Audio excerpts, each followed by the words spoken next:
محمد بن مسنا، عبد الوہاب ثقفی، جعفر،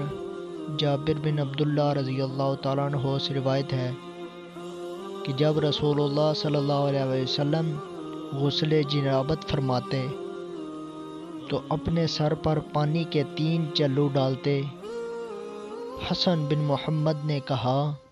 میرے بال تو زیادہ ہیں،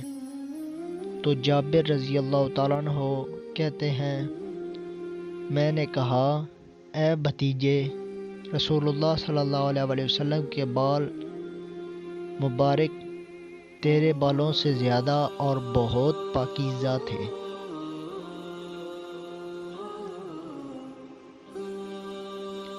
ابو بکر بن ابی شیبہ، عمر ناقد،